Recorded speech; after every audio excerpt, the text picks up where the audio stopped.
Welcome to Acorn to Oak with Pennie Quaile-Pearce and co-host Matthew Donnachie. Within each acorn, there is the DNA that strives to be a mighty oak tree. All it needs to reach its potential for greatness is to be activated. You are the acorn. On this show, we will share with you the tools and guidance you need to grow into the person you are meant to be. And now your host, Pennie Quaile-Pearce and co-host Matthew Donnachie.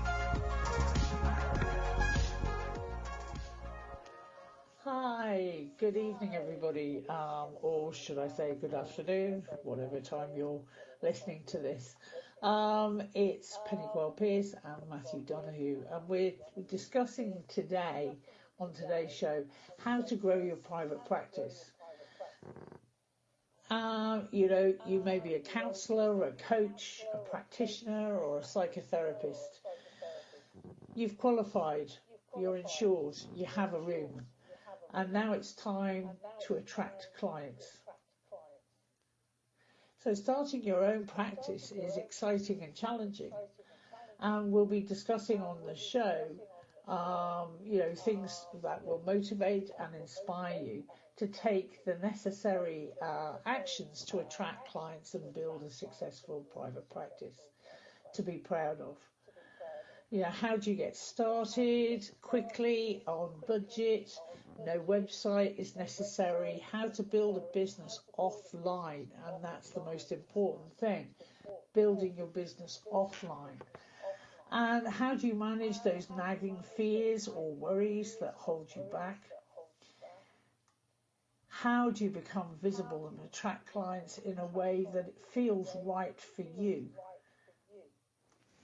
So no sales techniques are required, and we'll be discussing much more about and giving you expertise and guidance, from two people who are experts in their own field. So I really hope you enjoy the show, and I'm just going to hand over to Matthew so he can say good evening. So hello everybody, or good afternoon, good evening, depending on where you're listening from. It's really good show, got lots to pack in, so I'm really looking forward to this one, because again, just going through the direct experience myself, it's really interesting just what to take on from what you hear, and actually when to go with how you feel around things, because it's a really interesting subject. I'm sure a lot of people are going through a similar thing at the moment. I know a couple of my clients are, so it's very relevant at this time. Yeah, I couldn't agree with you more. I think there's a lot of people out there who have decided to retrain or maybe refocus in their lives, and that's a worrying decision at the beginning, I think. Will all of the training that you've done, or the courses or workshops or seminars actually start to pay off? And will you be able to, build a private practice, but also attract the clients that you need in order to make yourself successful and not in debt, but actually attracting the right people at the right time, so that you can serve them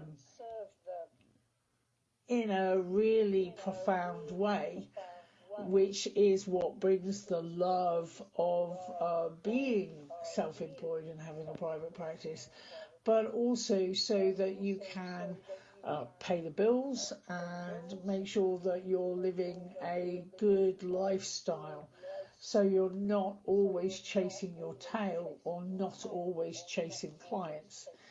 So it's, as I said, one of the most important things to remember is how to build this private practice offline. People get sucked in and distracted by all of the fancy tech, needing to have a all singing, all dancing website, and all sorts of different tech things like, do I need an app? Do I need to be on social media? Do I need to, have a presence? Yes, later on in your practice, but when you first start your practice, the most important thing is to obviously start seeing clientele, obviously start seeing your coaching clients, or your psychotherapy clients, or your Reiki clients, whatever it is that you are beginning to practice. It's really important to start attracting people, and most of that is done by word of mouth. It's getting out there and obviously using the people that you know, or the again, depending what training you've done, whether it's a counselling training, a coaching training, a Reiki training, whatever it is, who were your colleagues on your training course. And it's looking at them and usually pulling things together so that you can keep in touch with those people that you trained with, and making sure that you go then to the next bigger organisation that you trained with, and looking at networking and beginning to network.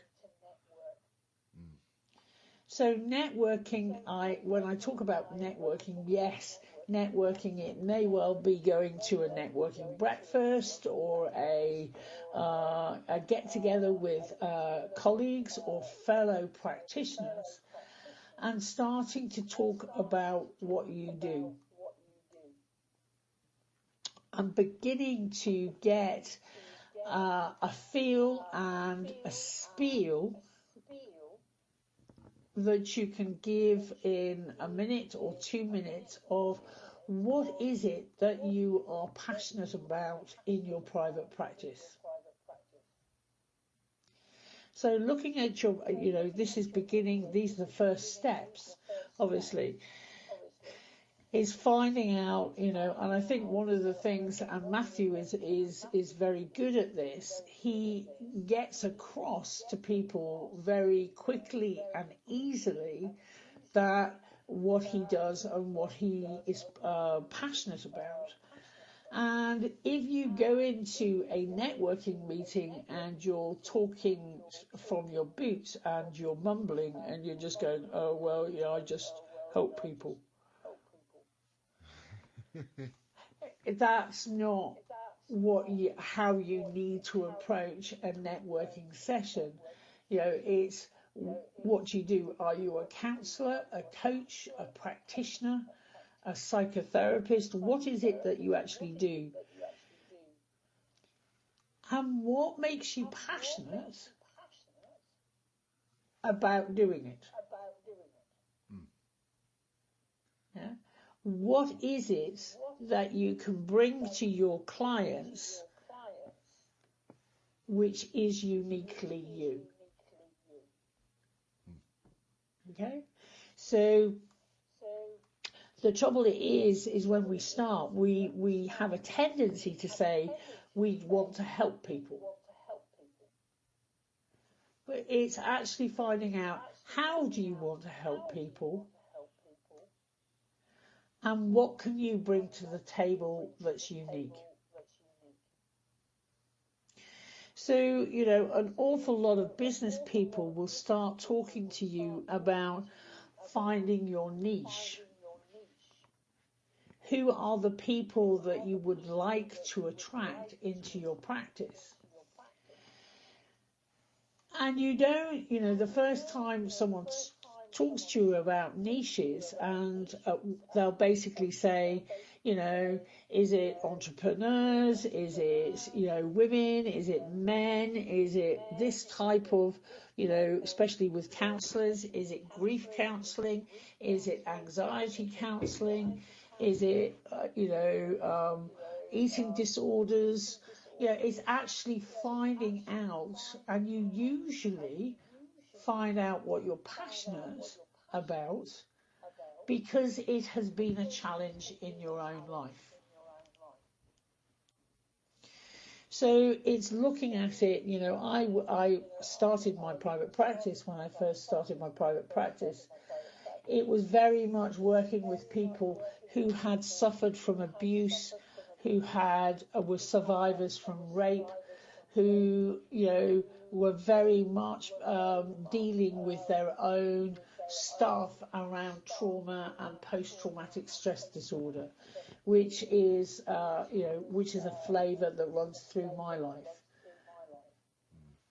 And I started my practice by focusing on those areas in which I had my own expertise and something that I could offer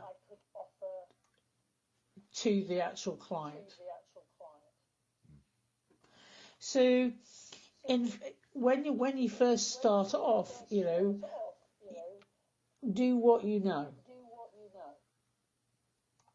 And then as you grow your business, you may decide that you're very passionate about helping another group of people, and you can widen your niche. So starting off with a niche is what I call a seedling niche.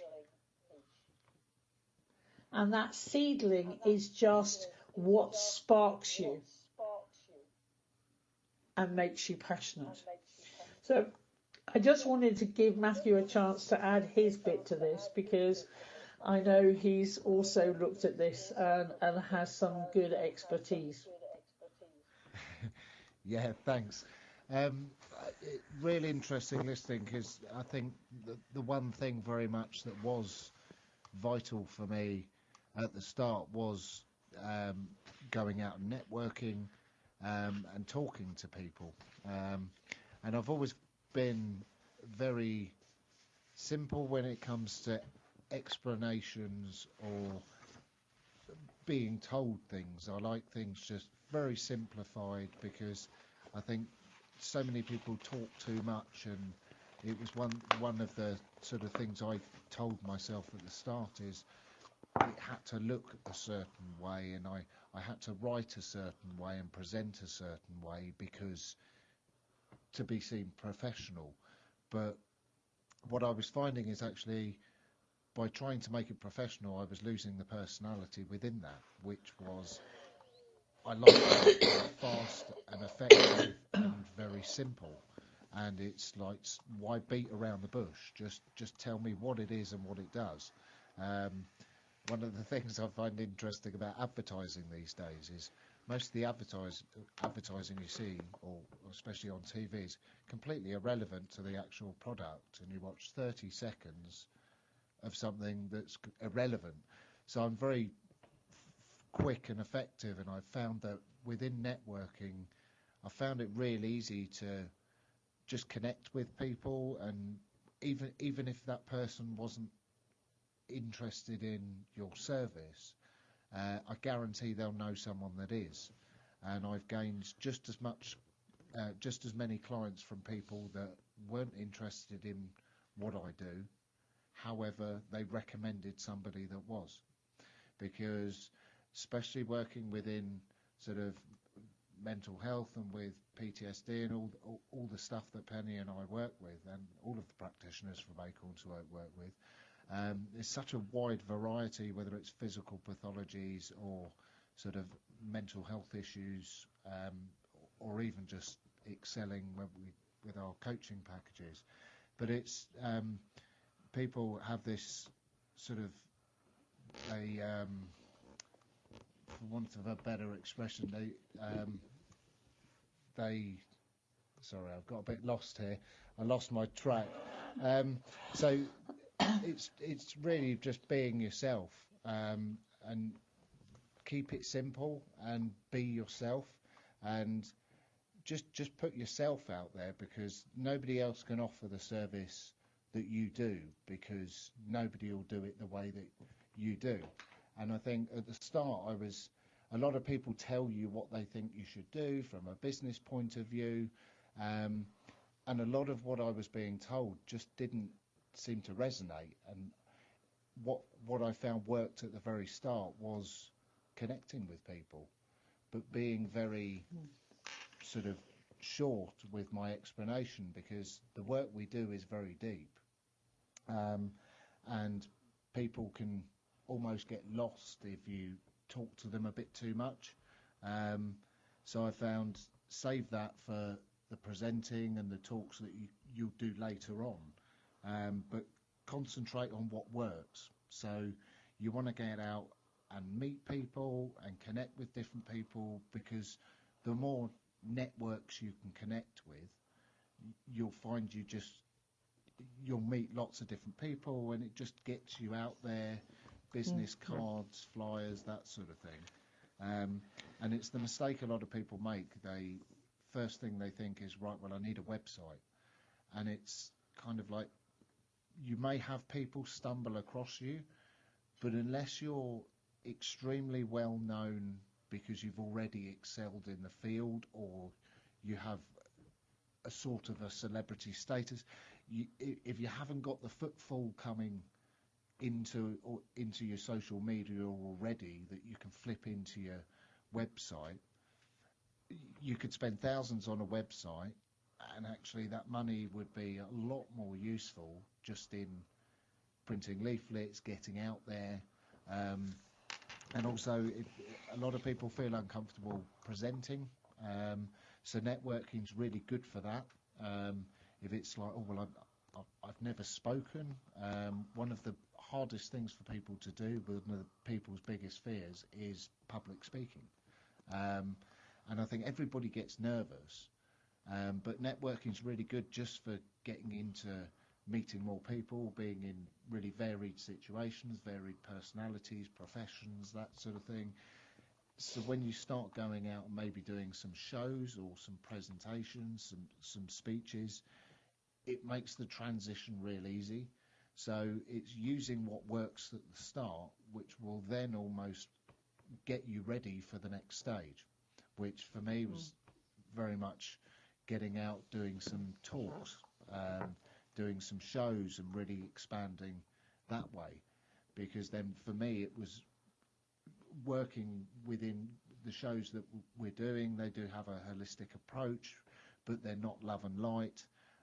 So it's fine for me. It was very much finding the right kind of places to be, because although there's a holistic approach and a spiritual side to what we do, there's also a huge science side, and that's where I sort of fit in. I've never been love and light, and I'd rather be science-based and fact-based, and that's why I think I impact when I do speeches, because I tell it how it is. I don't mince my words. I'm not afraid to say it how it is, because the way I see it is you're always going to have people that love what you say, and you're always going to have people that disagree with what you say, and so why worry about what you say?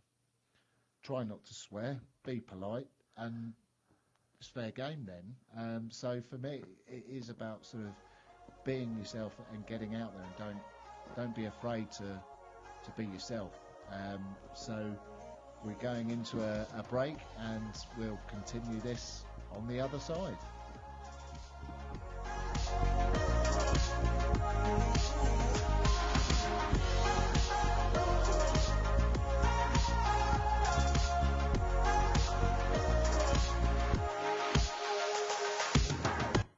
Your conscious connection to a more mindful world. OMTimes Radio, IOM FM. OMTimes Magazine is one of the leading online content providers of positivity, wellness, and personal empowerment. A philanthropic organization, their net proceeds are funneled to support worldwide charity initiatives via Humanity Healing International. Through their commitment to creating community and providing conscious content, they aspire to uplift humanity on a global scale. OMTimes, co-creating a more conscious lifestyle. I'm Kathy Williams, host of Sexy Mom Abundant Life radio show on Thursdays at 5 p.m. Eastern, 2 p.m. Pacific. On the show, we explore living abundantly in every area of your life. ways to let go of limiting patterns and beliefs, and to step into the flow of creativity and possibility, knowing you are supported by the universe. We are talking about your life. Ever wonder, is this as good as it gets? No, it could be so much better. At Acorn to Oak, we know you are seeking more happiness, joy, unconditional love, financial freedom, passion, and purpose. Find your unique mojo and live an extraordinary life. Want to know more? Contact us at our website, acorntooak.org.uk. 1 in 3 adults has prediabetes. 1 in 3. That means it could be you, your football buddy, your football buddy, or you, your best man, your worst man, you, your dog walker, your cat jogger. While 1 in 3 adults has prediabetes, with early diagnosis, prediabetes can be reversed. Take the risk test at doihaveprediabetes.org. Brought to you by the Ad Council and its prediabetes awareness partners.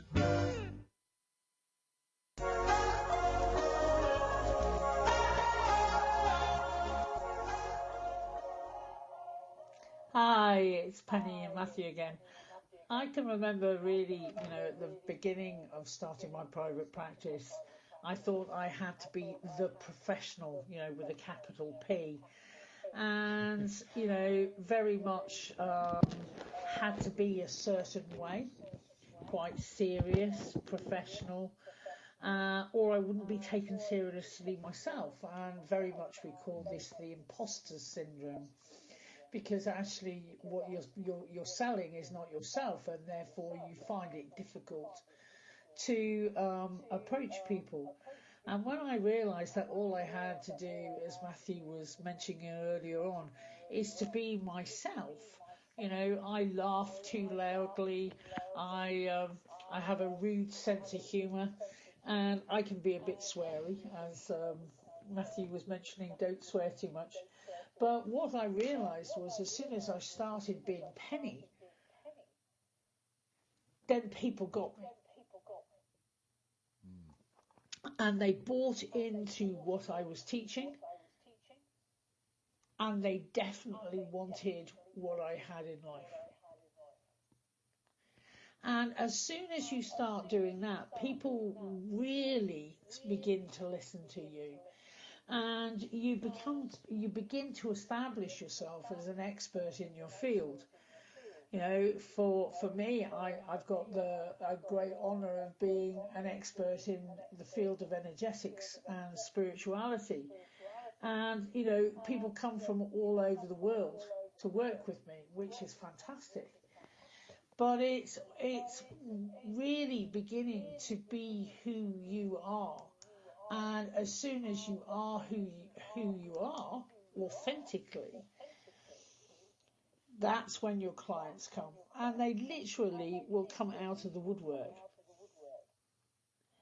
And as soon as you start building your clients, to have a really successful private practice, all you need is 20 people. Yeah? And those 20 people, if they're seeing you regularly once a month, and you will have a successful practice. Now, I've had different private practices. I've had a private practice in London. I've had a private practice. I then moved and built up another private practice in Farnham in Surrey. Then I built another one in New Milton. And this year I'll be building a new one in Bude in Cornwall. But you still take a good 25% of your clients who will move with you.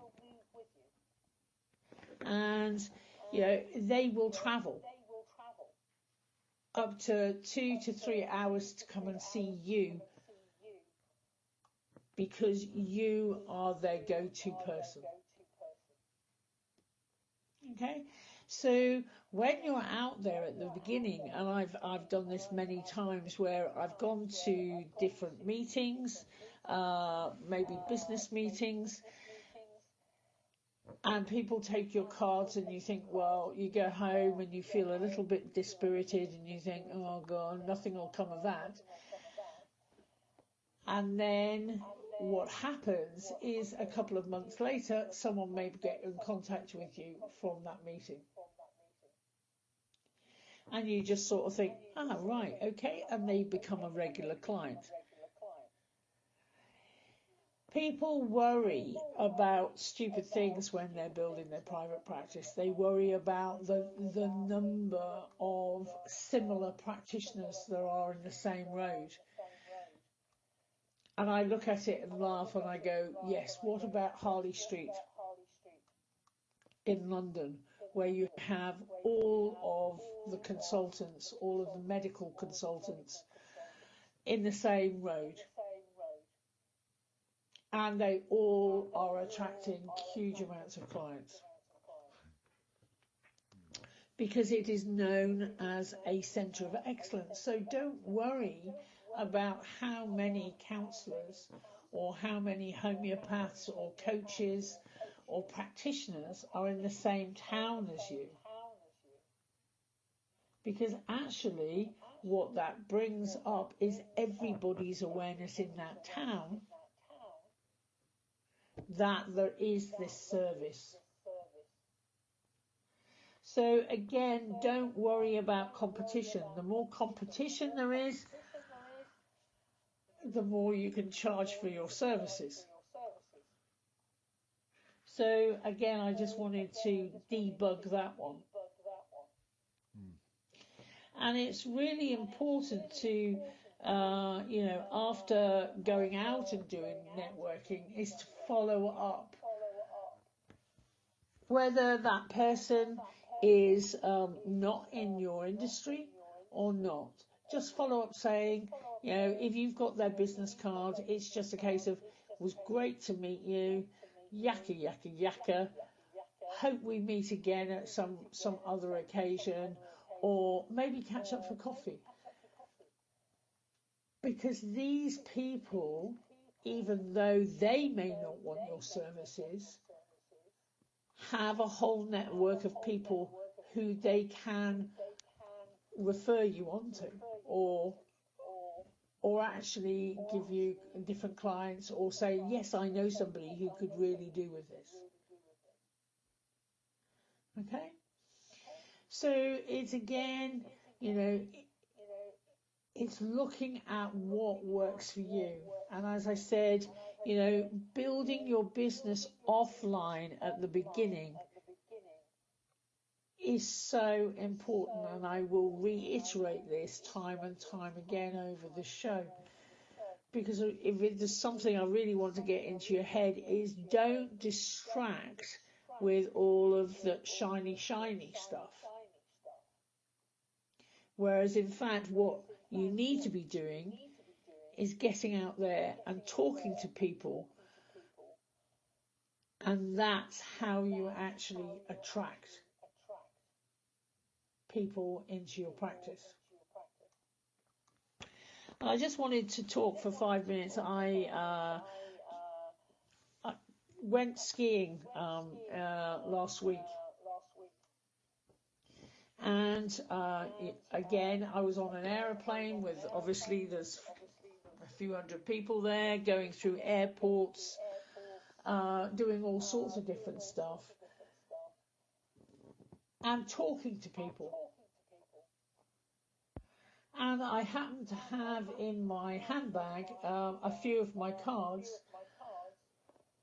and I actually gave out probably about 15 cards during that travelling phase. And 2 people have already contacted me within a week.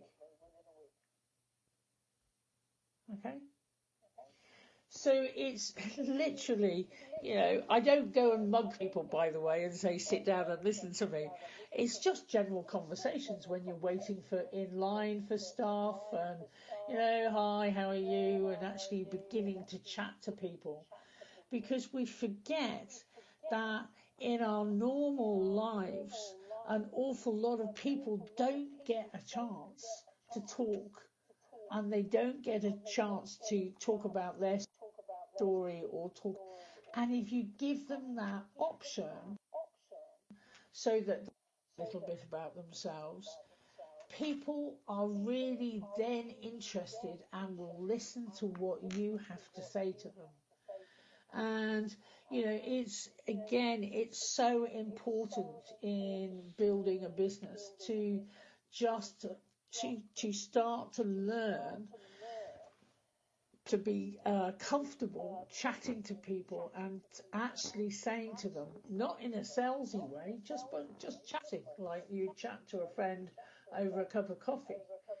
The one thing that puts me off when I'm dealing with people is when they're too in your face, and I'm sure you would say the same things, is when people are too in your face, then actually you're completely and utterly turned off by their approach and their behaviour. However, if you learn to be a chatter, and Matthew and I are both great chatters, if you learn to be a chatter, what you do is you form relationships with people, and what you do over that, forming that relationship, is what will happen is they will be on your side. So even if they don't want your services, they will start thinking about people in their lives that they could refer on to you. If you, again, people don't worry about making personal disclosures and saying, a little bit about their own lives. But what actually that does is build trust. And if you're concentrated on helping other people, and this experience in my life has helped me realize how many other people are going through a similar experience, and I'm passionate about making it easier for them to deal with this issue. And if you talk from that point of view, then you're going to connect 100%. You're not there to sell them anything. You're there to be yourself and inspire them to want to make a change for themselves. So again, handing back to Matthew, as I said, I'm a great chatter. No, I think it's such an important. Let's hope Matthew's there. Hello, can you hear me? Maybe he's not. Okay, so I will keep chatting, and hopefully Matthew will come back to me, or maybe Chris can get back to me and say that I'm still on the call or not. If you could let me know, I'm ready to go. So looking at the next thing, as I said, we were building relationships and making sure that we can get on with what's going on, as I just check personal whether I'm connected or not. So just give me a minute here just to check with everything else. Again, in business, people. Right, I'm going to go ahead and talk, and then obviously joining different groups, and making sure everything is okay. Sorry about this. As I was just saying, I was just checking some technically actually on the call or not. So it's looking at your message and the way that you want to communicate what you do, and how you help your clients at critical times in their lives. Your message needs to be memorable. Okay, sweet. But usually lovely. When you're doing that from a place of personal integrity, then that is great. So it's just looking at what is going on and what is important,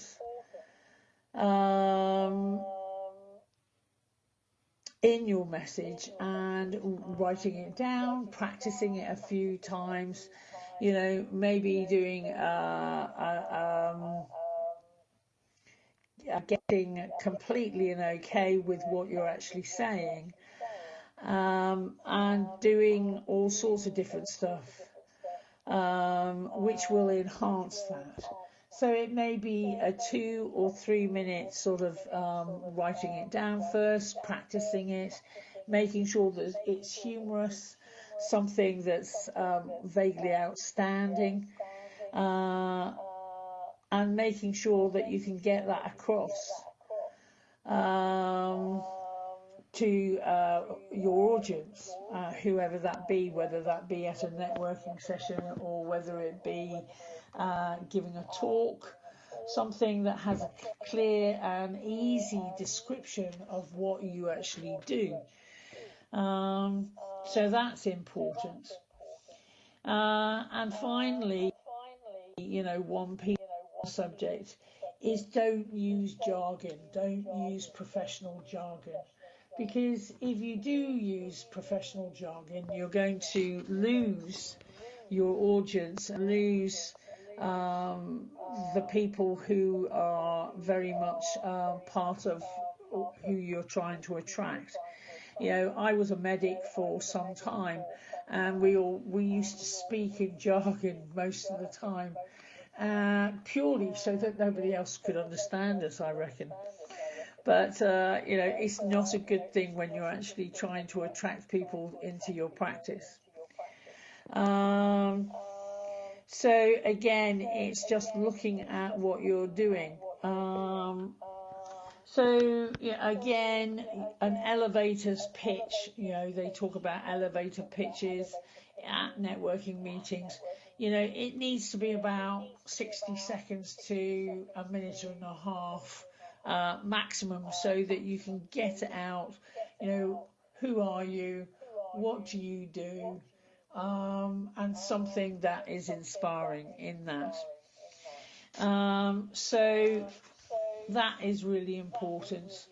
And when you go, engagement, when you are going to a networking meeting, don't stand in the corner and expect people to attract you. Listening to people, engaging 100% is really important.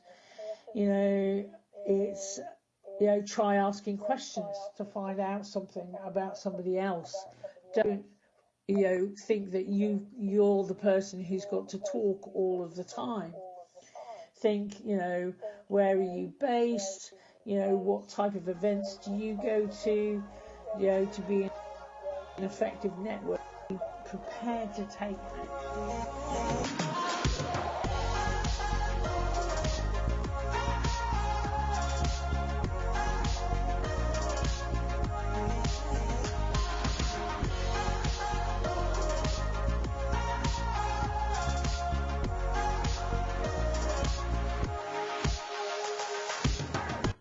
A conscious lifestyle for a mindful life. OMTimes Radio. IOM-FM.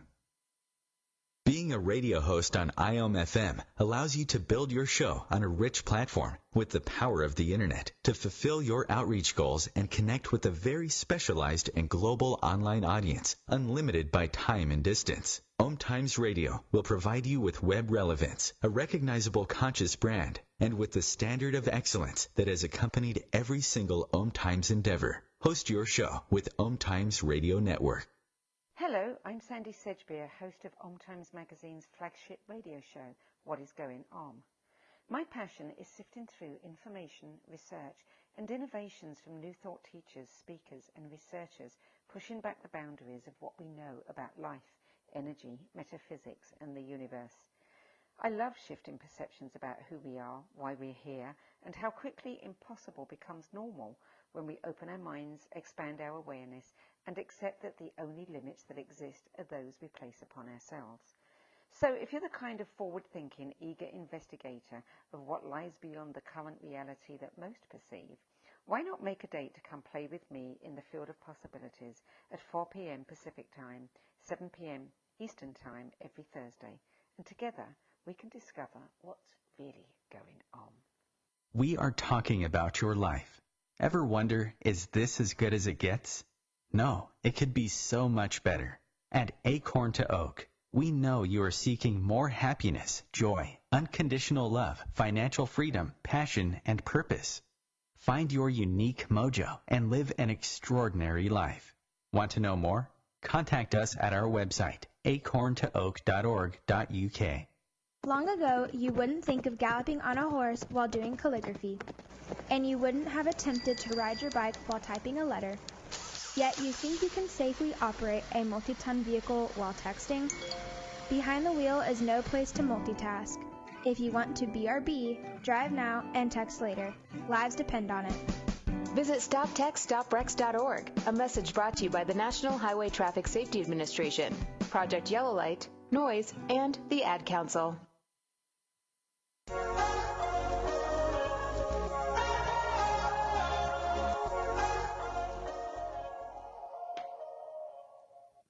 Hey, so welcome back. So just carrying on from where I was talking earlier, it's be genuine is probably the biggest bit of advice I would give you. A lot of people fall into the delusion that they have to sell what they do, and the emphasis has to be on the product or what they're actually selling. But what people are actually more interested in is who you are and where you come from and your ethics. And if people get the sense of who you are and really connect with you, they're far more likely to do business with you, whether they want your product or your service or not. And it's something that I just found really effective when talking to people, was very much like as Pennie was saying earlier, is just be yourself, because there can be 1,000 people that are all selling the same product or the same service, but if they're not doing it in the genuine way that you are, they won't attract the clients that you do. And people smell out hard sell from a mile away, and again, people can get fixated on, and it can be passion, but it's misdirecting your passion. So yes, you have a passion to succeed and to get out and to put your business out there and financially gain from it, but when you actually roll it back to why you started doing what you're doing in the first place, it was probably because you wanted to help people.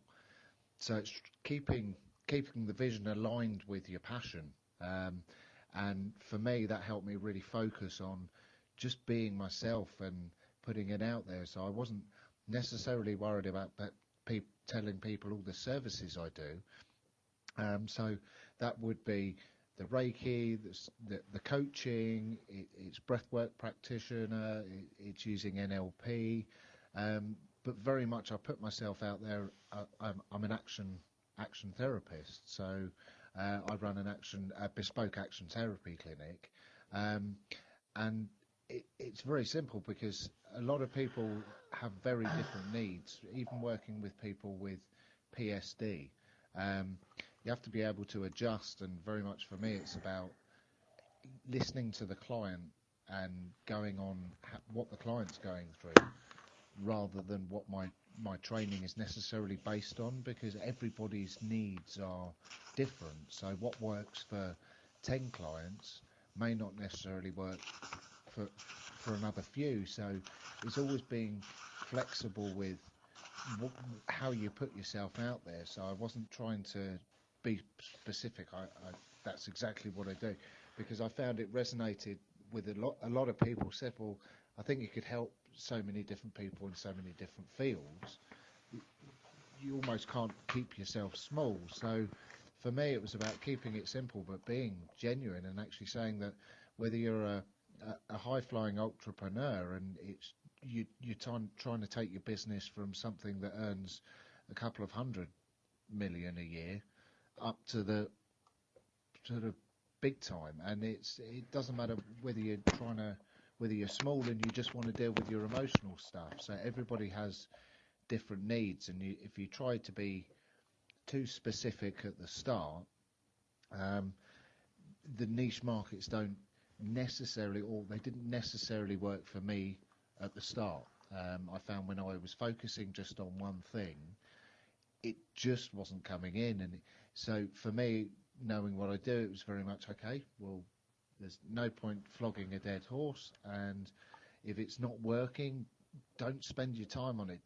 Don't spend the time procrastinating, because I did a lot of that myself at the start. It's because you're fearful of maybe putting yourself out there and giving talks or going to a network meeting. You can almost procrastinate and spend loads of time worrying or thinking about doing it, and actually you could have done something with that time. So again, just being real focused with what you want to say and what you want to put out there, and just keep it simple. I got a little hooked up earlier. I lost my way because I'd written so much down that I got lost with where I was, and then I couldn't find where I was on the page. So keep it simple, and you'll come across genuine, and we all muck up. So if you do make a mistake in a networking meeting, don't think, oh, that didn't go very well, or maybe I won't go to another one. I had a few networking meetings at the start, and they were a little bit awkward, and I don't know if I'm getting the responses, because I was handing out cards and speaking to people, and it's almost as if we expect something straight away, and sometimes we do get calls. As Pennie said, you can hand cards out and have responses within days. But then there'd be a couple of meetings that I went to and I didn't sort of hear back.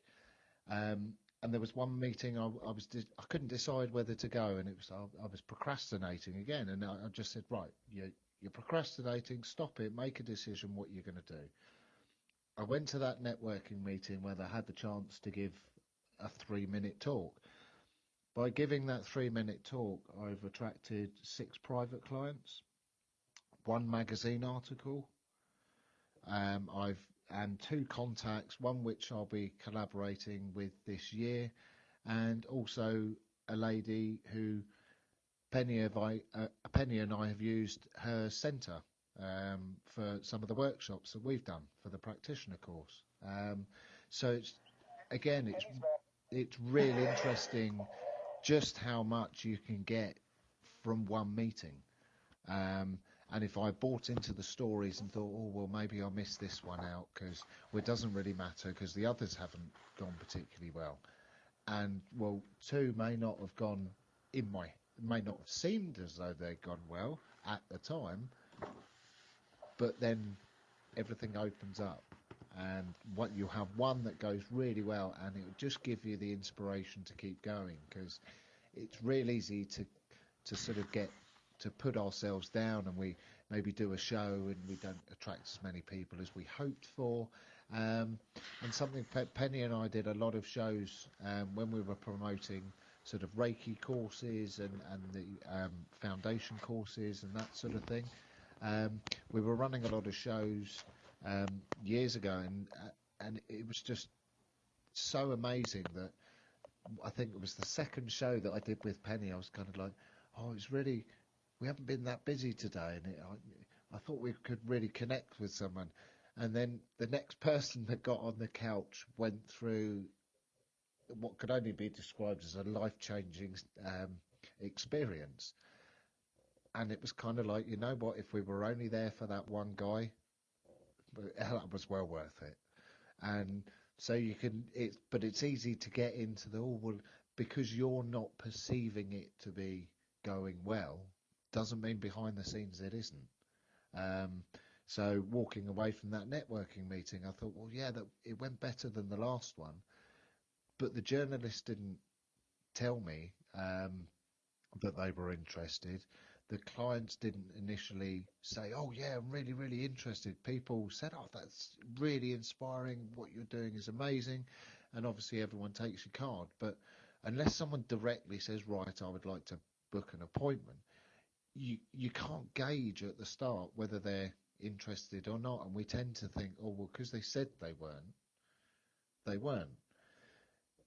A lot of people like to reflect on what people have told them, and especially if they're coming to you for coaching or therapy or whatever it is you're offering, that's when they would actually like to come to you privately. So you're far more likely to get a phone call the next day saying, really appreciated the chat last night. Could we have a further chat? And as Penny said, maybe go for a coffee. And that's where you can really start expanding on your relationships and your personal network. So don't be afraid to be different, and sell who you are just as much as what you do. Because I've always found I've never responded to hard sale, and I find if people use hard sale, the more they use it, the more I want to step back. And I'm sure I do energetically when they do it, because people see it a mile off, and it's just not a nice sell. So yeah, that's very much what I did at the start, and it worked for me. So you really try and drill down what you want to get across, and try and make it really sharp.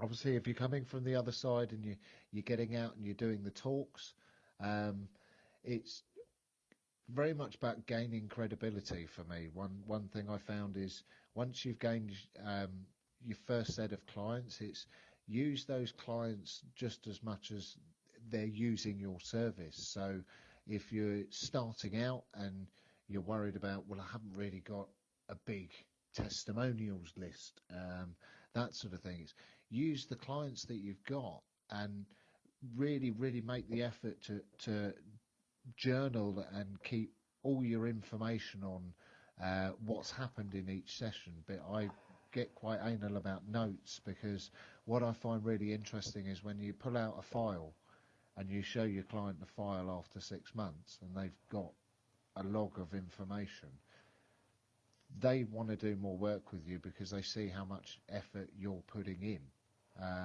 Absolutely massive. For me, it's kind of like I love working with people that want to work, because they inspire you to want to work harder for them and yourself.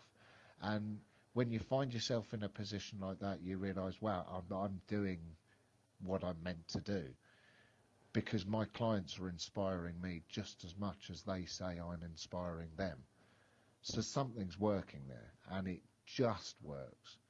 So when you can really tweak and look at what works for you and how to expand, and always looking on moving forwards, it's almost easy. Don't get me wrong, you have to put in the work, you have to put in the time, you have to get out there and be seen and network and spend a lot of time on the phone initially for me. But you find it's just a little bit of work, really. We're not talking you're slogging yourself away. This is actually, when you look back, you'll be able to say, actually, that was really easy. And that's when you know you're onto a good thing and you're being genuine, because things will just come in easily. And if they're not, don't keep going and slogging. Just take a breath and step back and look to see if you could get the same result taking a different path. If something's not, it's that Einstein, don't keep doing the same behaviour and expecting a different result.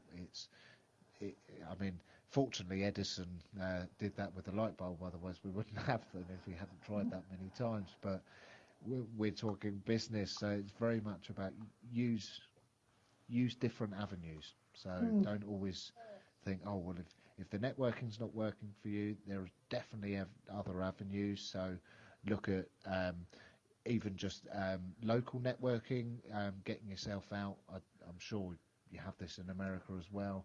Local groups, so your local town, your local village, your local county, whatever it is, find a group of people that, for want of a better word, a community of people, where you can share what you do and what they do. Really popular over in the UK, especially with childcare and that sort of thing. Most of the childcare that happens within the UK is done over small family network groups between different cities and different towns, because people really resonate with it, because they can go on and they can search people and they can automatically see different families that they've worked for, and people really resonate with that for that service. So if that's something you do, look at that. Look at all sorts of different things, even if you don't think that would suit your business. Research it, because again, what I found was very much within although I work with emotions and we're doing emotional work and spiritual growth and sort of personal evolution, I also work with business people and very sciencey people as well. So look into those different groups, because you may think that the science is not interested, but actually they resonate just as much. So get out there and be seen. Yeah, thank you very much for listening. I'm sorry I had technical problems during the call, but have a really great week, and we'll talk to you next week. In the meantime, take care. Take care, everybody. We'll speak to you next week.